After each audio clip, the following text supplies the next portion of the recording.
Hey guys, it's Darren, the host for MobileReviewsEh, and today we're going to do a review of the Thule Atmos X4 case for the iPhone 6 and the 6 Plus. This is, well, from our perspective, a heavily anticipated iPhone case. I don't know, iPhone cases could be heavily anticipated. The X4 is a slightly tougher version of the X3 as it comes with a screen protector that is quite impressive actually, and still has the corners that are drop rated to 6 feet. The buttons on this case are exceptional, and the adhesive screen protector is top notch in terms of viewability and protection, but I do have a small issue with it when it comes to the usability of the Thule Atmos X4 on the smaller iPhone 6. With all things considered, I've given this case a score of 4.6 A's out of 5. This is currently one of the highest rated slim cases that we reviewed, as it edges out the Rhinoshield crash guard slightly. It's higher than the X3 and definitely better than the Incipio NGP, though it costs 3 times as much as an Incipio NGP. If you're looking for a tough case that isn't bulky like the OtterBox Defender and Griffin Survivor All-Terrain, definitely consider the Thule Atmos X4, as it definitely won't suck the joy out of using your iPhone like the OtterBox and Griffin cases do. If you want to read the rest of this review, head over to my website, and if you need more options, check out the comparison tool that has every case that I've reviewed so far. Links are in the description section below or the I in the top corners of this video. Real usage, real reviews. MobileReviewsEh.ca. So at MobileReviewsEh.ca, we base everything we do on real usage. So when we see on a manufacturer's website that you could do some pretty awesome things to the screen protector, well, we're gonna see if those awesome things hold up in not so awesome, well shot video. If you've been watching me for a while, you'll know exactly what that means with Bertha, our 200-gram steel ball. Just to get it out of the way, between the X3 and the X4, there are very few differences. The biggest one, again, is the screen protector, but if you take that out of the equation, comparing the two cases side by side, we've really only noticed the buttons being different and the slightly larger port cutouts. In terms of the design, this is a slightly thicker iPhone case when compared to the X3, as the screen protector juts out just a bit past the edges of the case, which means that putting the case face down is going to make it kind of slippery, not too great. The case fits incredibly well out of the box, but the screen protector, depending on how you install it, might result in a gap between the edge of the screen protector and the case. If you're a person who drops iPhones a lot on concrete from high heights, then you'll definitely notice that the wear and tear is a tad lower than some other cases, only because the corners aren't covered with any sort of impact absorbing soft rubber. It's covered in this really hard rubber, which I actually prefer because it's, you know, hard is better than soft. The X4 is going to hold up well from day-to-day usage, as the iPhone 6 version spent a couple of weeks in my wife's purse and it's still, wow, looks brand new. Now, you don't have to use a screen protector. Screen protector is nice, but if that one issue that I'm going to describe in a bit is too much for you, you can just remove it and put your own screen protector on. It'll fit any sort of glass screen protector,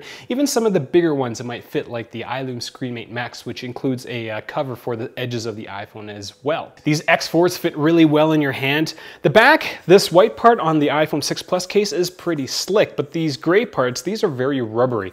And the edges of the case, they kind of taper off, so it's a little wider. Makes your iPhone 6 and 6 Plus a little wider, but the tapered edges makes it really easy to hold onto your iPhone, that's probably one of my most favorite things about this case. You know, holding your iPhone like a normal person like this, it's got so much grip. I'm just a big fan of it. This isn't going to fall out of your hand by accident, unless you do this.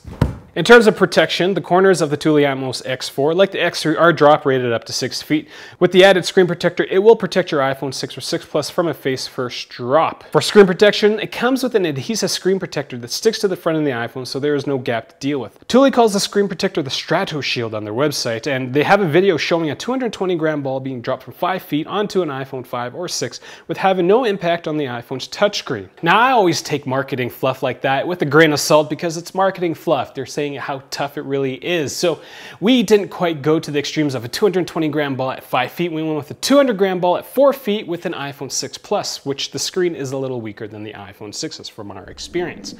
We did that test and the iPhone 6 Plus is fine. The screen is, anyways, the back of the iPhone there's a little dent, but according to all the viewers who watched the iPhone 6 Plus screen protection test video, that's something that's not going to bother them. They're just more concerned about the screen protectors surviving rather than having a dent on the back of the case. And the biggest, I guess the point that makes the most sense is that if it's in a case, you're not going to know that your iPhone 6 Plus is mangled. Can you tell? I can't, because it's in a case. And the 200-gram steel ball was a question asked on our Facebook page, as one of our viewers was curious to know if it would survive, and it does. Now, the only thing we didn't like about this setup in terms of protection was the potential for dust and debris to get between the screen protector and the case. Now, this is a tiny issue because the dust and debris is actually not going to get between the screen protector and the iPhone because it's sticky. So it just kind of sits there, and since you're really not moving it, your finger's not taking stuff and kind of grinding your iPhone screen with it, it's not a big problem. But it is more of an annoyance. It's something that we've noticed. In terms of accessing your iPhone, you can easily use larger than normal headphone jacks as well as lightning cables at the bottom of the case. Unlike the X3, the bottom of the case is quite different, and it has these flexible parts rather than the hard parts. So in terms of dropping it on this edge, you're not going to have the opportunity to break that part of the case like some people have had on their X3s. The X3's buttons weren't terrible to use, but we did notice the buttons being a little tougher at times, and they were kind of crooked. The bigger the case was, the more crooked those buttons seem. But with the X4, they've replaced them with these special function plus buttons, which are incredibly nice. They're easy to find and they have a really nice response to them. In fact, I wish my $300 Element G10 Titanium had buttons like this. Now, at the beginning of the video, I said that the edges of the screen protector are a little too high for my taste, and it's an issue more for the 6 version than the 6 Plus version. For example, if you're playing Fallout Shelter and you've got that screen where you send all your guys to die out in the wasteland, scrolling through that top right-hand corner is a little more difficult because the arrow that says to scroll through the next thing is right beside the really high edge. Now, you can kind of get used to it, but it's still kind of a little annoyance. It's not as much as an issue for the 6 Plus version of the case because the screen's so much bigger, so all the buttons are so much bigger. With that being said, getting to your control center, you might have to take a couple more tries. So with all things considered, the X4, though a little pricier than the X3, is a definite upgrade in my opinion for the screen protector. That is definitely tougher than your tempered glass screen protector.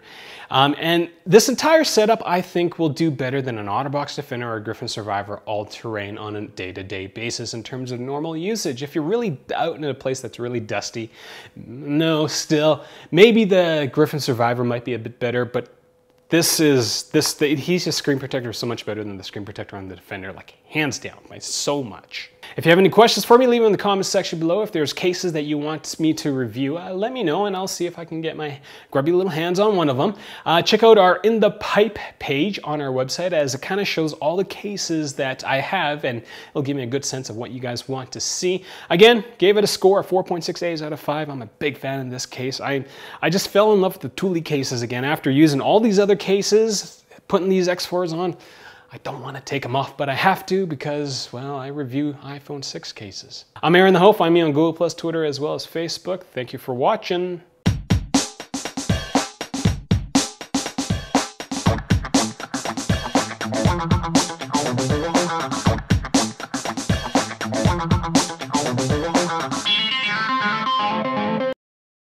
Have you guys noticed that Monty has actually been sitting right there through the entire duration of this video? Actually, he's lying, but he just kind of sits or lies down and just kind of looks at me, and I don't exactly know what's going through his head, and well, he kind of, "What are you doing, Dad? What are you doing, Dad? Can we go outside? Can we go outside? You just fed me some chicken, Dad. Can you give me some more food? I really love you, Dad. Dad, why are you looking at me like that funny, Dad? Dad. Oh, you're so cute, puppy. I like my dog."